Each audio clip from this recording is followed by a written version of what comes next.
Little Red Riding Hood. Once upon a time, there was a lively girl called Little Red Riding Hood. One morning, she was going to visit her grandma with a basket of goodies. Be careful and don't talk to strangers, warned her mother. I promised, she replied. Little Red skipped along the forest path. She stopped to pick some yellow flowers when suddenly a wolf appeared.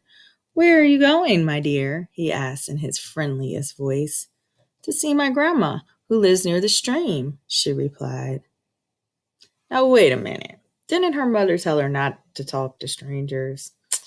Little Red Riding Hood should be a better listener. The sneaky wolf said goodbye and ran to Grandma's cottage. When Grandma opened the door, she grabbed her and locked her in a closet.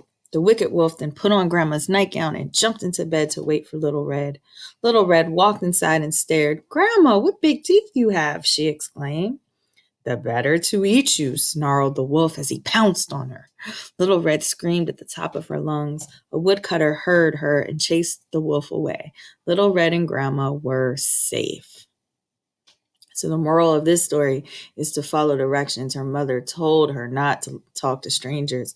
Because she did, she got her grandma and herself in danger.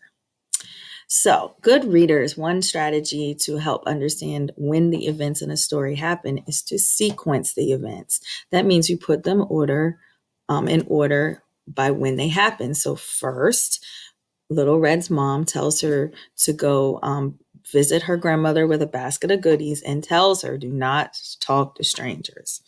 Then Little Red is walking in the woods on her way to Grandma's house and she sees a wolf who asks her where she's going. And she talked to the wolf and told him.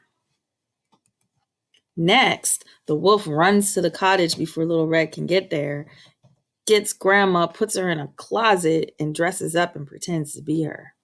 Finally, Little Red gets to the cottage, realizes it's not her grandma, it's the wolf, runs away, and luckily a woodcutter is in the woods and helps them get away.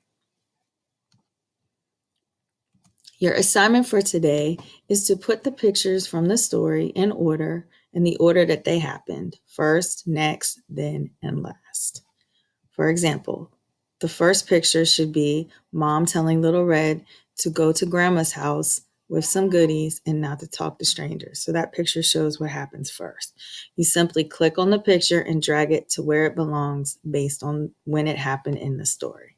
Once you have put all the pictures in the correct box, first, next, then, and last, then you may go to slide 2. Our word of the day was out. Read it, type it, build it. Our vocabulary word of the day was preparing. That's a verb, an action to make something ready for use. The hummingbird works very hard preparing a nest for her eggs. You're going to draw and write about one way that your family prepares for a snowstorm. We're getting ready for winter. So what do they do when they hear that it's going to snow? Write a sentence and draw your picture. Then today's fun read aloud is another version of Red Riding Hood. So you can click on it to hear it being read to you. You can click on the green book or the title to hear the story. Once you finish slides 1, 2, and 3, please turn it in.